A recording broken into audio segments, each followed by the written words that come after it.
Welcome to Drunk Bible Study. This show's mission is to read every single word of the greatest story ever told. A warning to our listeners, the hosts of this show are sinners, but they're doing their best. There will be drinking and there may be some swears. They did say they'd try to keep it clean, but I wouldn't put my money on it.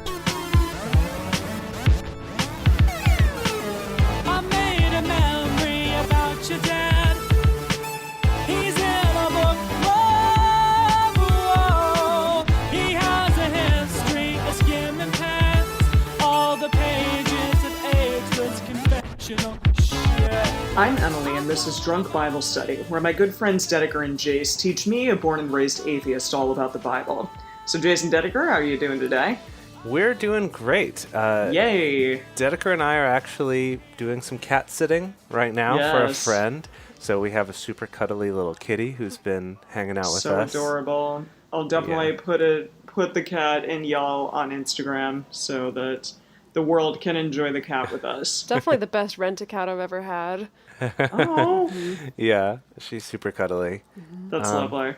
And it's all nicely decorated for Christmas here, so, didn't have to do that, but still get to enjoy having a Christmas tree and all that. Yeah. I will say, I do find myself a little bit disappointed that we're not reading Christmas stories from the Bible. I did have that thought, the one Christmas story from the Bible during Christmas I was like, time. are there multiple? Like or is the it four just accounts of the one Christmas story, but sure.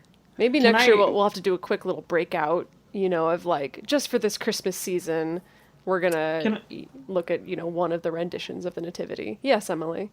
Sorry, I'm in China, and I learned a thing recently that I found very, very funny.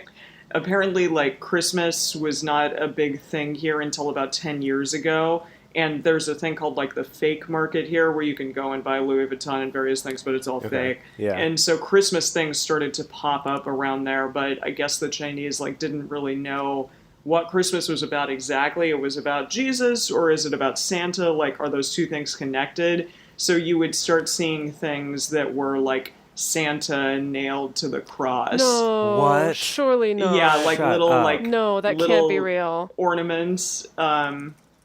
No, we're both furiously Googling now. What are you talking about? I know that's apparently what some people said who've lived here for 10 years. Okay, hang on. Snopes did a fact check on it.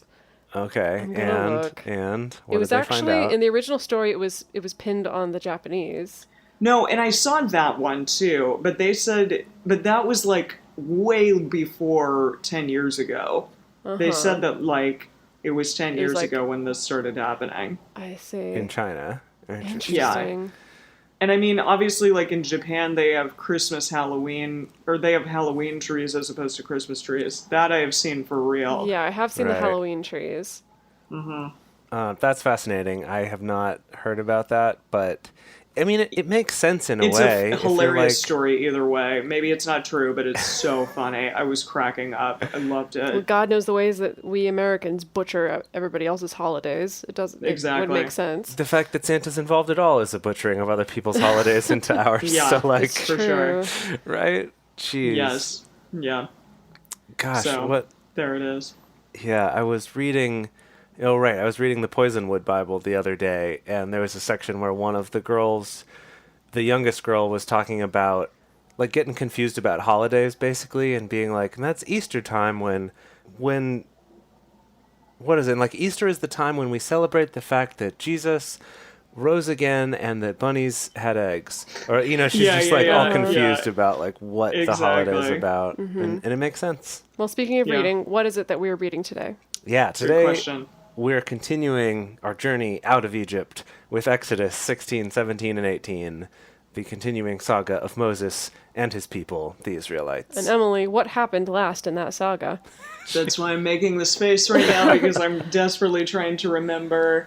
It was just the Red Sea, right? Yeah. All the red, all the sea, all the parting, all the dying of the Egyptians. Yeah. And the Israelites got out, and they are free now. And then it's now what? What do we do now, guys? I don't know. Mm-hmm. We're about to find out, because apparently you said this story continues even into the next book of the Bible, which is a long time. So Yeah, this they is got just some. like the prequel. They got some time to figure out what they're gonna do. Yeah. Yeah. Yeah. Yeah. I have faith okay. that they will. Cool. Well, what is everyone drinking today? Well, the two of us are drinking some Woodford Reserve whiskey that we've made into some whiskey gingers here with some Cock and Ooh. Bull ginger beer, which is actually quite delicious ginger beer. And yeah, That that's sounds what really we're tasty. enjoying. What about you, Em? Well, I made myself like a hot toddy with Chivas Royal. Is that a whiskey? I found like a really small bottle of it that I bought Yeah, it's downstairs. it's a blended Scotch, but yeah, There you go. that's great. Yeah, and I've hot got like toddies. this ginger. Yeah, and I have this ginger tea and a bunch of lemon, and it is phenomenal. And So I am yours loving is- it right now. So yours is ginger flavored. Yeah, it's like a ginger fireball tea. Oh. Not black tea or anything, but it's great. Dedeker, you'll have to have some when you come Oh, to that Shanghai. sounds great. So It's like if you mixed a hot toddy with a fireball. Like, that's interesting. Well, I do it's like not really the- cinnamon. without planning it, we all glommed onto these like gingery That's whiskey-ish true. drinks. Good point. I know. Well done. Maybe Truly. because meant we to know be. what's about to happen in this story. I don't know. Is there ginger in this story that we're Not- about to read? Not that I I don't know think of, so. but who knows? Who knows How what's going to come up in the unfortunate. translation? Maybe we can come Yes. up with some kind of good metaphor to explain it. And Okay. like that Absolutely. the spirit was calling all of us to do this. I mean, I don't know if we're going to come up with a good metaphor, but I'm sure we're going to come up with a metaphor by the time this Something. episode Come up is with done. something. Yeah. So, yes. All right. As we get into this, we want to remind everybody to read responsibly and drink responsibly. And you can drink along with us, or you can listen to us in the car. But please do not do both at the same time. And with that, we are getting into Exodus 16.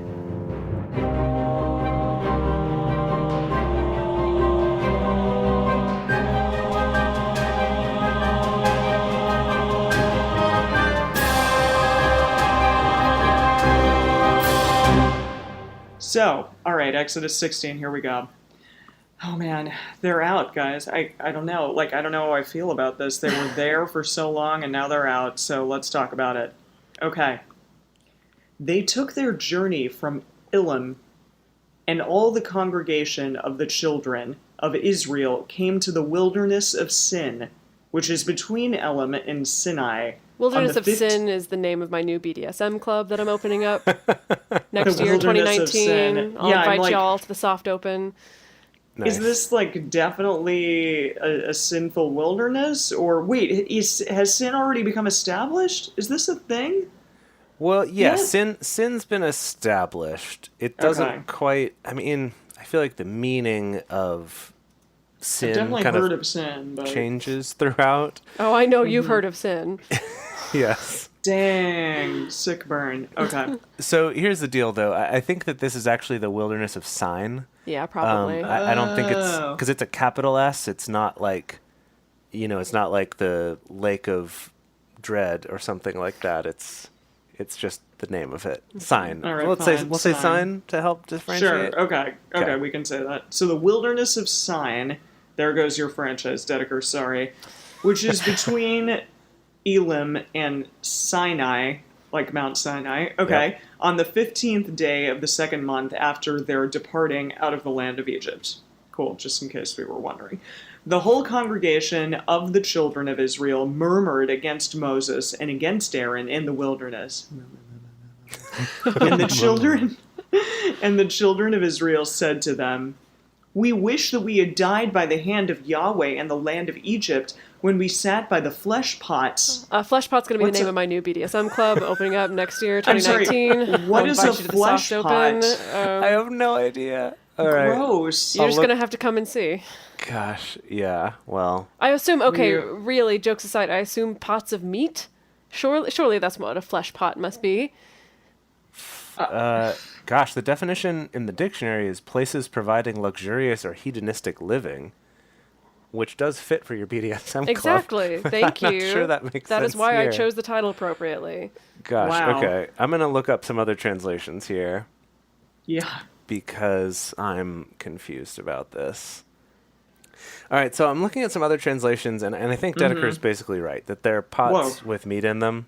Okay. So a lot of the translations just say meat pots, but other ones say like pots of boiling meat or we sat by our pots of meat and ate all the food we wanted. But Well- flesh pots comes up in a lot of these. Yeah, that's a weird way to put that, but okay. So I guess I'll continue. When we sat by the flesh pots, when we ate our fill of bread, for you have brought us out into this wilderness to kill this whole assembly with hunger. Then Yahweh said to Moses, Behold, I will rain bread from the sky for you, and the people shall go out and gather a day's portion every day, that I may test them, whether they will walk in my law or not. It shall come to pass on the 6th day that they shall prepare that which they bring in, and it shall be twice as much as they gather daily. Wait, what's Yeah. the... What? Okay, what math? Excuse Okay, me? so he's going to rain bread down from the sky. They're going to go gather out a portion. On the 6th day, they're going to prepare the stuff that they brought in, and what they prepared will end up being twice as much as they gathered daily. So On it's all going the to other be days, I Okay. guess. magical. So it's Well- magical bread is basically what they're saying. Well, it's magical bread, but I think he's saying on the 6th day of the magical bread, they're going to prepare twice as much as they had gathered all the other days. I think he's setting themselves up, or I think he's setting them up for, because he says, and gather a day's portion every day. Oh, is it because they can't do it on the 7th day? Because that's the Sabbath? Possibly. Maybe? Okay, let's continue on and see. Okay. Moses and Aaron said to the children of Israel, At evening, then you shall know that Yahweh has brought you out from the land of Egypt. And in the morning, then you shall see the glory of Yahweh, because he hears your murmurings against Yahweh. Who are we that you murmur against us? Moses said, Now Yahweh shall give you meat and to eat in the evening, and in the morning bread to satisfy you, because Yahweh hears your murmurings, which you murmur against him. And who are we? Your murmurings are not against us, but against Yahweh. I love that you had a different voice for Moses and Aaron saying together, and then Moses just by himself. That was Well, great. Moses has like a really high voice. Yeah. So that's my really high voice. Okay. Moses said to Aaron, Tell all the congregation of the children of Israel, Come near before Yahweh, for he has heard your murmurings. It happened, as Aaron spoke to the whole congregation of the children of Israel, that they looked toward the wilderness, and behold, the glory of Yahweh appeared in the cloud. Whoa. So, like, Yahweh just is, like, sitting up there in the clouds? Yeah, like in Monty Python and the Holy Grail, when God, Sweet. appears up in the clouds. It's gotta be. Yeah. Okay. Yahweh spoke to Moses, saying, I have heard the murmurings of the children of Israel. Speak to them, saying, At evening you shall eat meat, and in the morning you shall be filled with bread, and you shall know that I am Yahweh your God. Wow, God's really... He's kind of a meanie. He's got that Moses voice down. Yeah, he does, but he's kind of a meanie about it. Okay. It happened at evening that quail came up and covered the camp, and in the morning dew lay around the camp. Wait, like a bunch of like little quail? Yeah, like little birds. Little Yeah, birdies. like little birdies. Like just they all kinda- ran in and they're like, we're gonna cover cover it with poop, or just cover it with themselves? I assumed it was cover it with themselves, but let me see what some other translations have to say about that. Well, okay, he's saying that in the evening you shall eat meat, and so I think it implies like the quail come in the evening, and that's your time to capture some quail, and then you'll have meat. Yeah. Okay. Yeah, it's That's just- like not a very robust amount of food, but sure. I mean, Well, maybe how there's else are a you going ton to of feed quail. hundreds of thousands of people? Yeah, just lots of quails. But it is funny to point out, though, that it mentions then in the morning dew lay all around the camp. Maybe it is Yeah, all the poop like from all the doo-doo. quails. That's Yeah. just Well, I think like- if you read on, it's going to talk a little bit more about that dew. Okay. Okay. Do the dew. When the dew that lay had gone, behold, what? On the surface of the wilderness was a small round thing, small as the hoarfrost on the ground. What? What's hoarfrost? It's like the frost that clings to the ground, Okay. isn't it? I think. Hoar, Yes. right? Yeah, like boar, but whore. Hoarfrost. A lot of them say hoarfrost. Like fine like frost as frost. The others just are like, we don't know this word. We're just going to call it frost. Okay. Pretty much every other translation just calls it frost. Frost. Okay. Well, when the children of Israel saw it, they said to one another, "What is it?" For they didn't know what it was. Neither do we, but okay. Moses said to them, "It is the bread which Yahweh has given you to eat. This is the thing which Yahweh has commanded.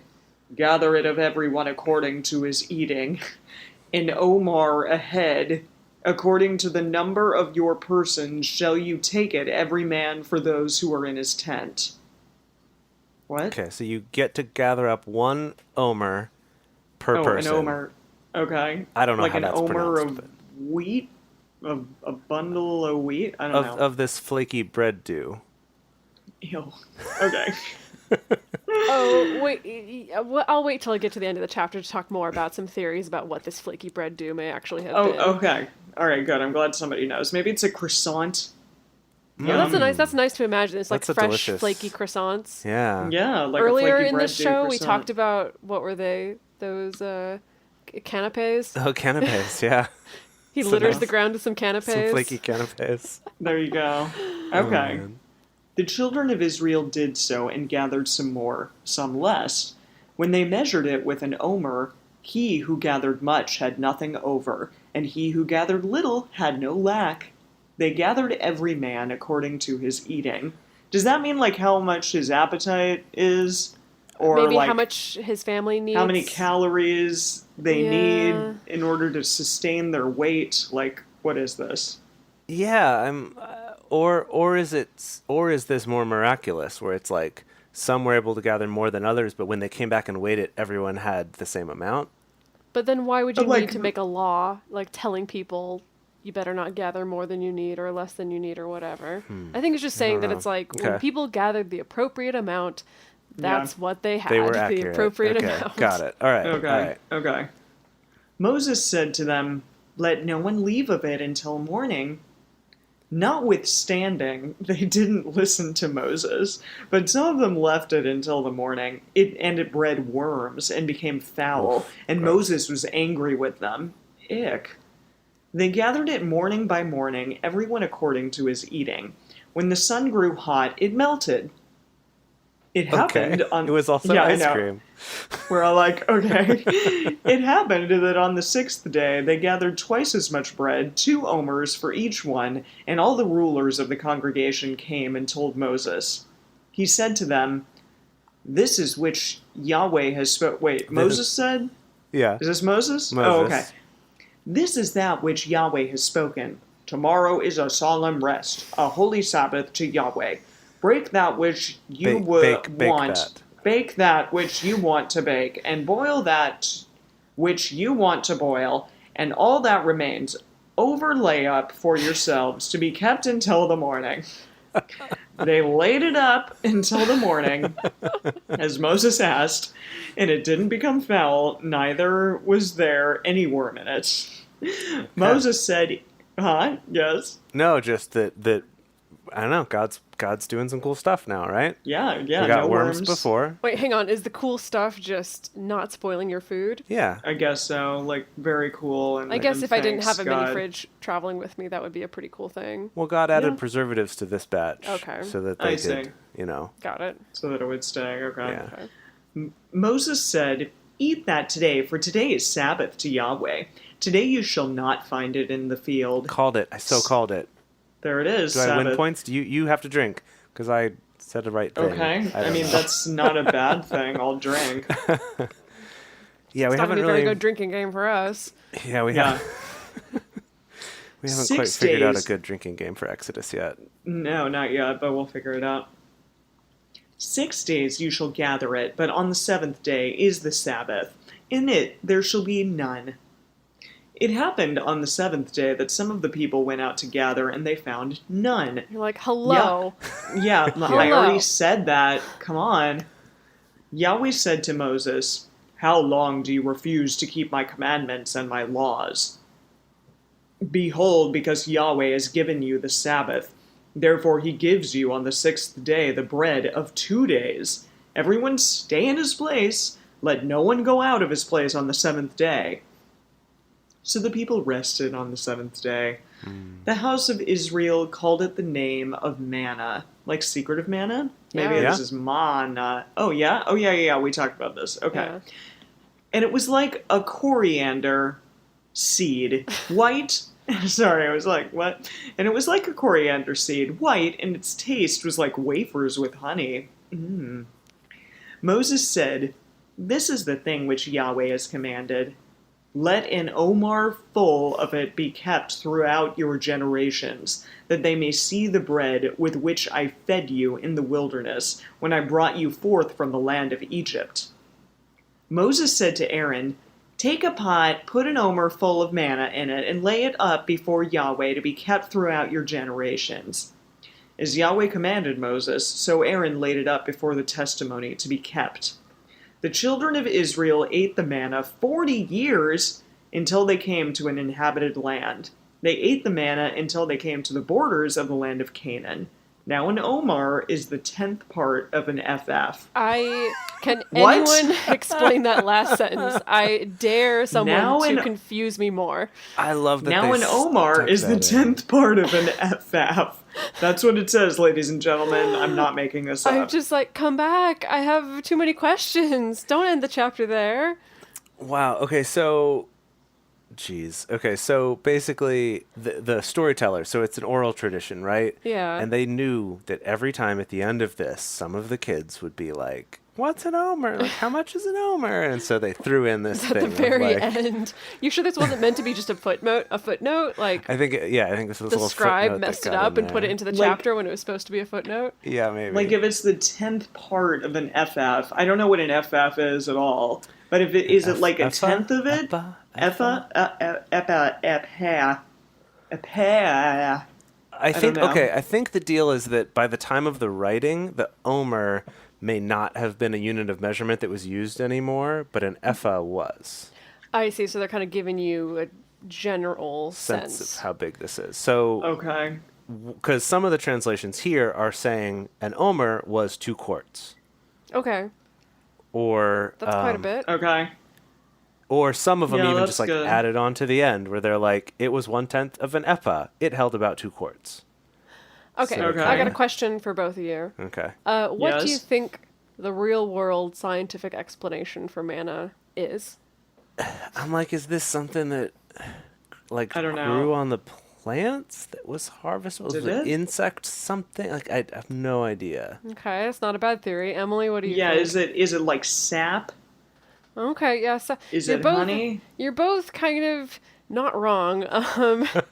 So I did some Googling while you were reading, Emily, and I came Okay, up with okay. this really interesting Smithsonian Magazine article that was about that. Like, what the heck could manna possibly have been? Yeah. And what they're pretty sure it is, because this has been studied among Bedouin tribes who are currently living in this region, Oh. are still gathering this thing. And Wait, what? it's Oh, so this is okay. Okay. So this is still a current Oh, thing. wow. current Bedouin Okay. tribes still gathering up this manna. I don't think they call it manna, but what they're pretty sure it's the same thing, and it's some kind of extract of an insect. By Could've- extract, you mean excrement? I don't mean excrement. I saw another article that theorized that there may be like their cocoons or something. It's not an excretion, but Okay. some kind of animal product Interesting. left behind Okay. by insects, and that they described that the quality of it is that before the sun rises, it is like these little droplets, these little hard droplets Like that gather on the flakes. ground and gather on the plants. But as soon as the sun hits them, they turn like gooey, like honey. And so they had to be gathered in the morning. The Bedouins will gather them in the morning and save them and preserve them. And that a chemical test of them, it's like a couple of different naturally occurring sugars and pectin, and so it would taste sweet. All right. So they think it's that. It was some kind of like insect Okay. leavings Right. that they gathered up every morning and ate. Ew. There's a slightly newer theory where some people think maybe it was a kind of like lichen or dried algae that was left Okay, behind. I think the whole like insect thing is cooler, honestly. Yeah. Yeah. Like that to me, and especially thinking about like even modern day Bedouin tribes using this stuff, I kind of think about like, wow, ingenuity and human beings will Yeah. find That's true. ways to eat anything, anywhere. Yeah. Wow, absolutely. that's really interesting. Wow. Well, should we venture on into 17? Yes. Exodus 17. All the congregation of the children of Israel journeyed from the wilderness of Sin by their journeys according to Yahweh's commandment and encamped in Rephidim. But there was no water for the people to drink. Haven't we been here before? They've been here Yes. before complaining about water to drink, right? Wait, have they? Have they? I'm not. don't think Well, they so. were They just- complaining about the food for a yeah, while. they just complain Now they about gotta every- complain about yeah, something else. It's everything. Yeah. So, I don't think they complained about water yet. I thought Okay. it was just food earlier. well, now we're on water. Okay. Therefore, the people quarreled with Moses and said, "Give us water to drink." And he's like, let me just pull it out of my ass. Moses said to them, And then he pulled it out from his harness on his donkey and gave them some water. Moses said to them, "Why do you quarrel with me? Why do you test Yahweh?" The people were thirsty for water there, and the people That's your murmured. Moses voice?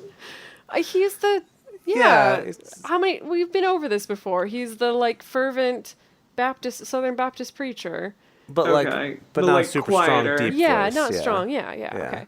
The people were thirsty for water there, and the people murmured against Moses and said, "Why have you brought us up out of Egypt to kill us, our children, and our livestock with thirst?"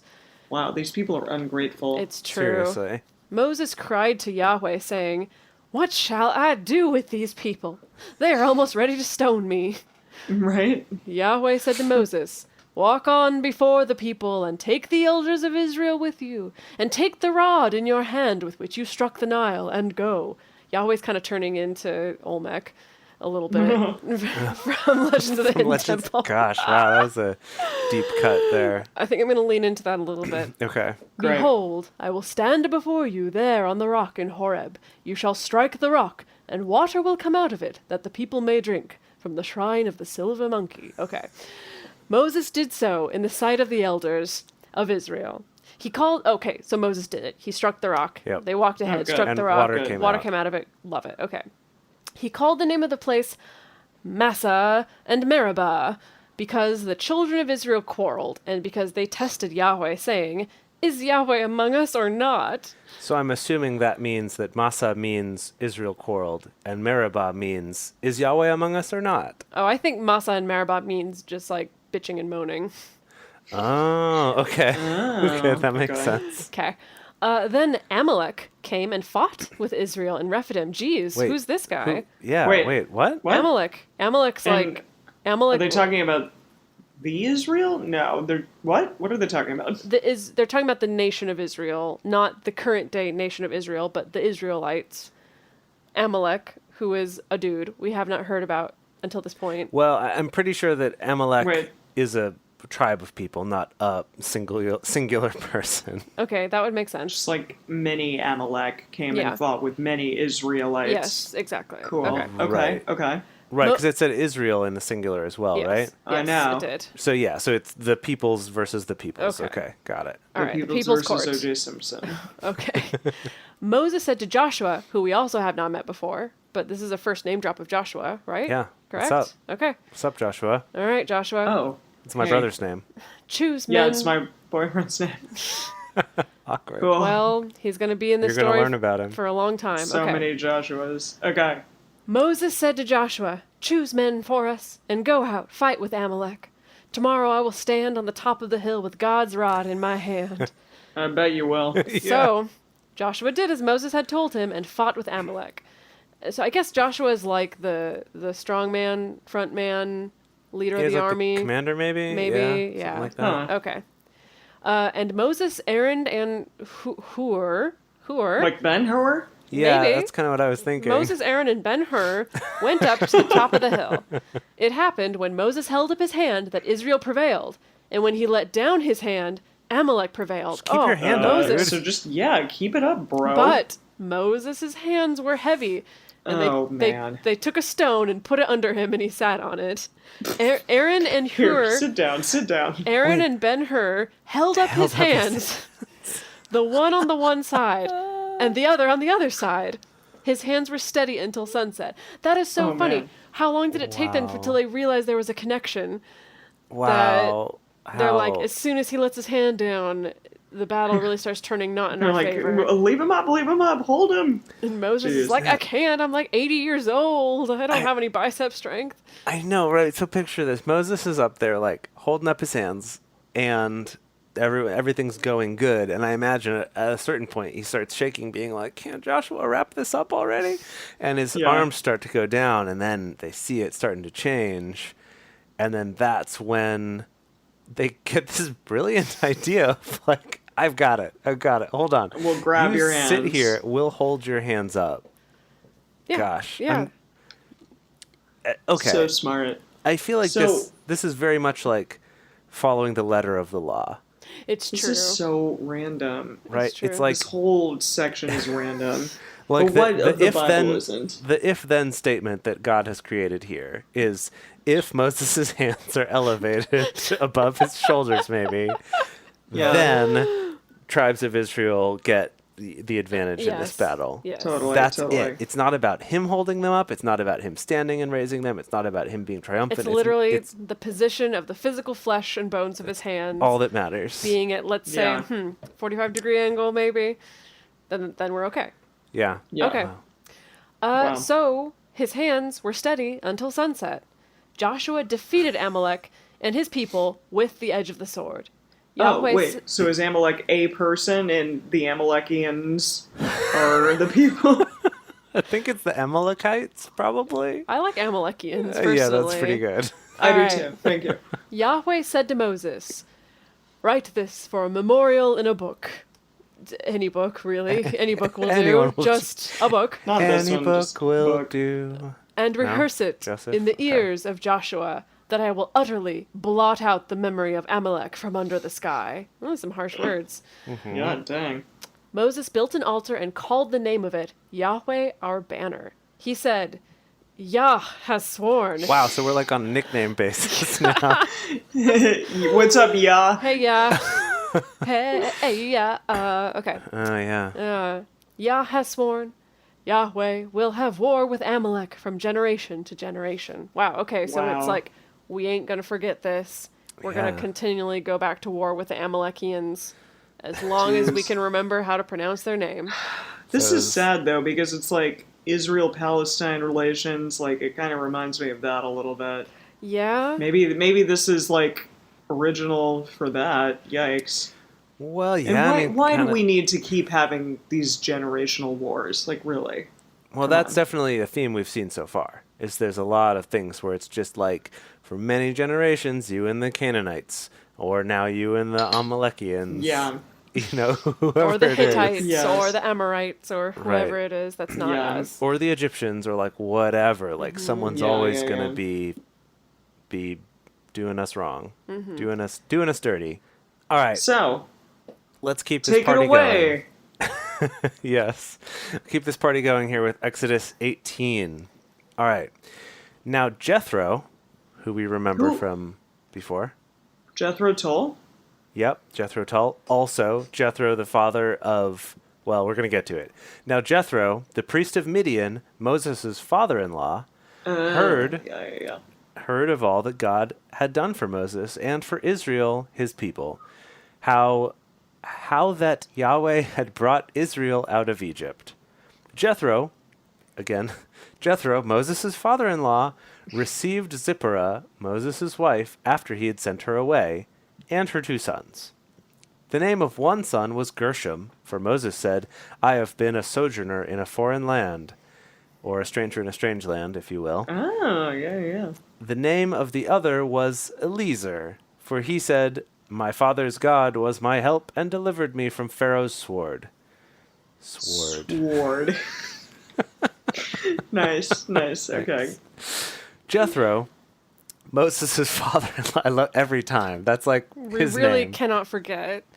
It's very important you realize this is It's Moses' his full name, okay? Moses' Oh, yeah. father-in-law. Jethro, That's all that he's Moses' known for. father-in-law. Yeah. Okay, Mr. Moses' father-in-law. Yes. Yeah. So Mr. Moses' father-in-law came with his sons and his wife to Moses into the wilderness where he was encamped at the mountain of God. Wow. What? Okay. There's a God mountain? The Mountain of God, yeah. Obviously. Cool. Apparently. I'm sure it has a prettier name in Hebrew or something, right? Sure, probably. He said to Moses, I, your father-in-law Jethro.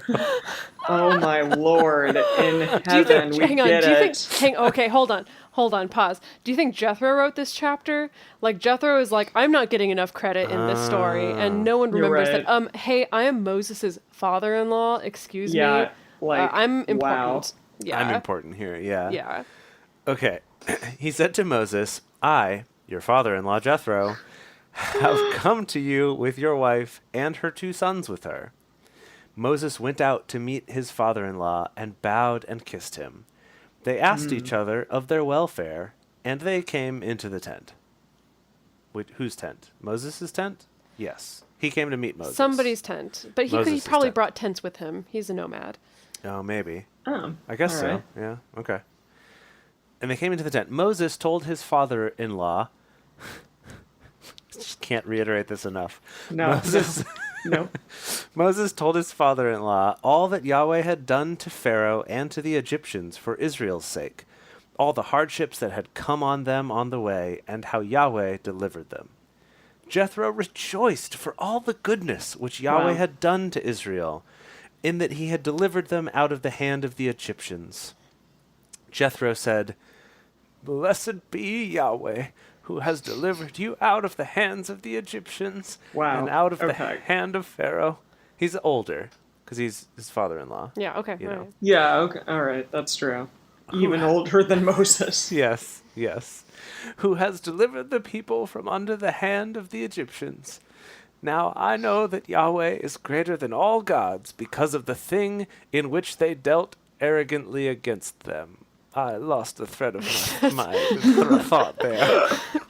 Wait, now I know that Yahweh is greater than all gods because of the thing in which they dealt arrogantly against them. That sentence It makes doesn't absolute make sense. I don't know Far what too you're many talking pronouns about, there to obviously. understand what is actually happening. Okay, I think we get the spirit, though. Yes. I'm going to move on. Yeah, sure. Okay, sounds good. Jethro, Moses' father-in-law. Wow. Okay, you have to be drinking for the Wow. repetition. Yeah, you're Drinking right. for Drink repetition. for that. Oh god, we have to like finish our alcoholic beverages. Yeah, basically. Jethro, Moses' father-in-law, took a burnt offering and sacrifices for God.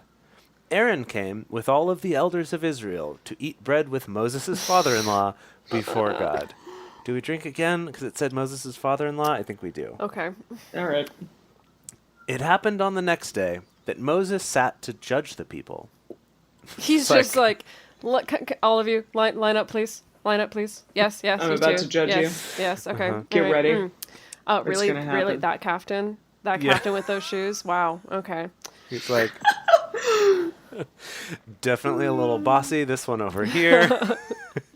And you, really? Like, I know you've been eating extra portions of food. Share with everyone else. So he judges everyone. Okay. Dang. That the people stood around Moses from the morning. It happened on the next day that Moses sat to judge the people, and the people stood around Moses from the morning to the evening. So it took all day for him to judge all of them. I mean, it would. Of course. There is like 100. How many hundreds? Thousands? Many thousands. Many thousands. Yes. Okay. 500,000, right? Something like that, yeah. Okay. Got it. When Moses' father-in-law saw all that he did to the people, he said, What is this thing you do for the people? Why do you sit alone, and all the people stand around you from morning to evening? Moses said to his father-in-law, Because the people come to me to inquire of God. When they have a matter, they come to me, and I judge between a man and his neighbor, and I make them know the statutes of God and his laws. So he literally is So judging. he's a lawyer? He's kind of a lawyer and a The judge at the king, same kinda time. like And the a judge. Okay. It's like in Oh, Game I of see. Thrones when everyone comes to Daenerys with their like disputes or their cases or their whatever. Yeah. So it's like a king or a queen. Okay. Moses' father-in-law said to him, The thing that you do is not good. You What? will Why? surely wear away both you and this people that is with you, for the thing is too heavy for you. You are not able to perform it yourself alone. Amen to Jethro talking about self-care and learning how to say no. I'm sorry, but Wow. just All right. I can Yeah. relate. All right. Thank you, Jethro, for being the voice of reason. Even Moses needs someone to step in and be like, "Hey, man, you can't Well, take all this on by yourself." Moses is terrible at saying no, obviously. Yeah, I mean, God peer pressured him into doing all this Oh, stuff that he was like, absolutely. someone else, anyone else. And he's like, no, you're doing it. It's like, okay. Listen now to my voice. I will give you counsel, and God be with you. You represent the people before God, and bring the causes to God. You shall teach them the statutes and the laws, and shall show them the way in which they must walk, and the work that they must do. Moreover, you shall provide out of all the people able men, such as fear God, men of truth, hating unjust gains. Because if you don't work for those Sick gains, man. Sick gains. and place such over them to be rulers of thousands, rulers of hundreds, rulers of 50s, and rulers of tens. Okay, so What it's is, so I we're can't even right now. no. What? Jethro is suggesting an entire middle management chain of command right now. Yes, yes. Yeah. I was going to call it a pyramid scheme, and I realized that's a little too soon. You're right. Oh my You're god! right. Oh my Okay, thank god! you.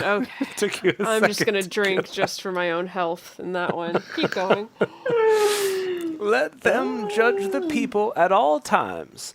It shall be that every great matter they shall bring to you, but every small matter they shall judge themselves. So shall it be easier for you, and they shall share the load with you. If you will do this thing, and God commands you so, then you will be able to endure, and all of these people will go to their place in peace. So Moses listened to the voice of his father-in-law and did all that he had said. More evidence that Jethro wrote this chapter. Yeah, definitely Jethro's Jethro. like, this was my idea. I am Moses' father-in-law. I came up with this brilliant idea. Please give me credit. Moses did not come up with it himself, even though he likes to say that. This was me. I am Moses' father-in-law. Amen. By Love Jethro, ya. Moses' father-in-law. Yes. Moses chose able men out of all Israel and made them heads over the people, rulers of thousands, rulers of hundreds, rulers of 50s, and rulers of tens. They judged the people at all times. Of course they did. They brought the hard causes to Moses, but every small matter they judged themselves. Moses let his father-in-law depart, and he went away into his own land. So Jethro just did a mic drop and then Yeah. went He's like, back. bye. I came here to tell you this. I've told you many times. I am your father-in-law. Goodbye. Just gonna come in, solve all your problems, and peace out. Once again, this is Jethro, Moses' father-in-law. Peace out. Wow. I think that is his greatest achievement in life, is being Moses' father-in-law. Well, definitely. so. Yeah, for sure. Obviously. Obviously. So this is really interesting that they established this kind of it's a mix of a middle management chain of command with also local courts, county courts, state courts, federal Right. court kind Yeah. of hierarchy, essentially, and then maybe above federal court is Moses court, God court. I don't know. Moses Court? Oh, Moses man. Court. It's like the Supreme Court is Moses Court. Yeah, It's like Moses you get- Court. Yeah. Okay. You work your way up through the Court of I know, Appeals. I up know to that all y'all were giggling at the rulers of tens, but when I see that lineup of job descriptions, I'm like, please make me a ruler of 10. I don't want to be a ruler of 1,000. I don't want to be a ruler of Thousands. 100. I don't even want to be a ruler of 50s. Tens, I can handle. I could manage Yeah. 10 people. That will be enough. I suppose you're right. Well, you said that this was an action-packed chapter, or that there were parts that were action-packed, but I don't know, Jace. Like, with the exception of the bread falling from the sky and the quails coming up over the land and leaving a bunch of dew, I don't know about this being action-packed. Well, That is yeah. all. I mean, what I was referring to was more just that the manna from heaven is one of those things people reference frequently, and it's like a well-known Okay. story. It's one that comes up, often in church. Often Yeah. meaning every year or so. When I was a child, I always imagined it kind of like oyster crackers. Oh, that was interesting. scattered across the ground. Oh. And I think that was also influenced by, again, like I referenced last time, these like little printed out pictures that they would show in my Bible class at my elementary school to kind of help you visualize what was going on, that it definitely looked like oyster crackers scattered Yeah. about the land that the children of Israel were gathering up. Yeah, this was interesting because I definitely remember from childhood the image more being that this manna like came down from the sky as opposed to what's actually in the story, which is that it's like the dew comes and then it's like there on Oh, all the wait, so stuff. you had the image of like there's like a force field and this like bread-like substance is like coming down? Wait, I'm confused. Where did the force field come?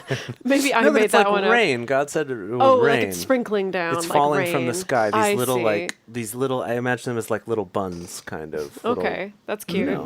Probably unleavened, but you know, Just to be safe, just you to be know. safe. You never Pretty know. unquestionably unleavened. But like little, little buns, little Okay, sweet all right. buns. Your little Fall down. sweet buns. And now we know actually some kind of insect extract. or maybe an algae of some sort. But Maybe. but Something yeah. less appealing than oyster crackers or little sweet buns. I don't know. It sounded Yeah. kind of tasty from the description. Yeah. It's like a Well- little bit sweet, and it's like coriander. Well, Well, I now think, I'm hungry, Yeah. and so I think we can't wait to share with all of you next time all of the tasty treats that are going to happen, hopefully in the next episode. It'll But be for like now- manna from heaven. exactly. Yeah. We can use that expression with Emily now, and she'll know what we're Oh, talking we about. can. That's so nice. Yeah, well, I would have just thought it was secret manna from heaven. Secret know. of manna, yeah. Secret of manna.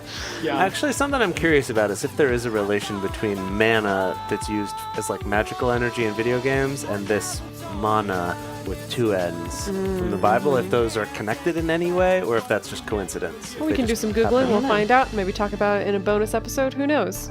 Awesome. Yeah.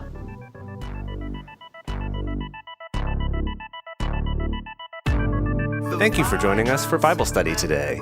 If you want even more Drunk Bible Study, including bonus episodes, new series, guest interviews, and more, become one of our patrons at patreon.com/Drunk Bible Study.